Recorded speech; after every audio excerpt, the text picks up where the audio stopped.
एक और अनुग्रहित सुबह में हमें लेकर आने के लिए परमेश्वर की आइए हम मिलकर महिमा और स्तुति करें।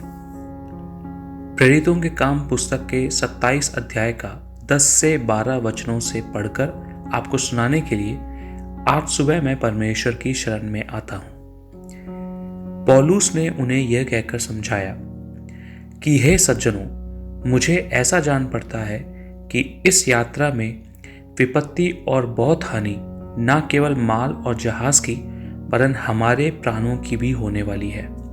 11वां वचन।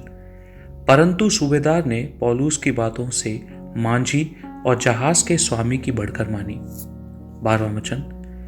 और वह बंदर स्थान जाड़ा काटने के लिए अच्छा ना था, इसलिए बहुतों का विचार हुआ कि वहां से जहाज खोलकर यदि किसी रीति से हो सके तो फीनिक्स में पहुंचकर जाड़ा काटे।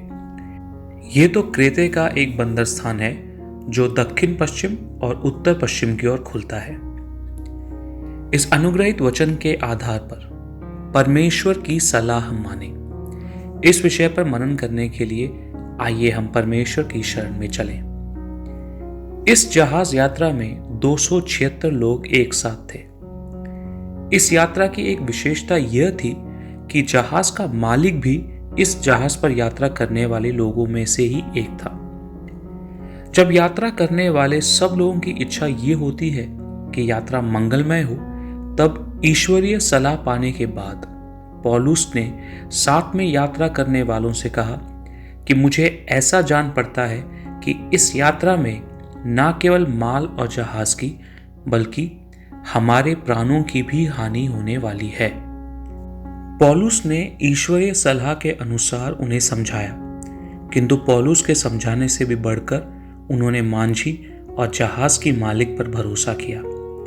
इतना ही नहीं, यात्रा करने वालों में से भी अधिकांश लोगों का विचार यह था कि किसी और बंदरगाह पर जाकर सर्दी का वह समय वहां काटे। प्रियो, हमारा जीवन भी एक यात्रा है।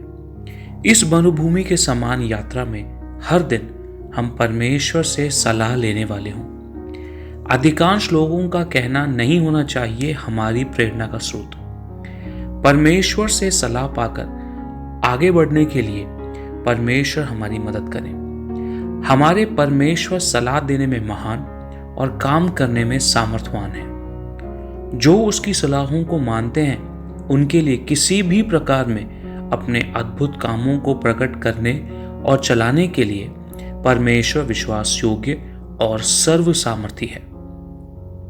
आपके जीवन की यात्रा में आपके विरुद्ध आने वाली बड़े आंधी तूफानों को, दक्षिणी हवाओं को, बड़े चक्रवर्ती तूफानों को जो बहुत भीषण रूप से चल सकती हैं, ईश्वरीय सलाह को तुच्छ ना जानकर उसके अनुसार यदि हम स्थिर रहते हैं तो विश्वास करें कि हे आंधी और तूफान थम जाओ कहने वाले प्रभु की आवाज हमारे जीवन के विरुद्ध उठने वाली हवाओं और आंधी तूफानों को डांटने के लिए ठीक समय पर प्रकट होगी। यहां जिस यात्रा के बारे में हमने पढ़ा है उसमें अचानक आने वाला मोड़ ये था कि पहले प्रेरित पौलुस की सलाह को ना मानकर मांझी, जहाज के मालिक और अन्य अधिकांश लोगों की सलाह को उन्होंने माना था, लेकिन अंत में परमेश्वर द्वारा प्रेरित को मिली सलाह पर ध्यान देकर उसके अनुसार होने के लिए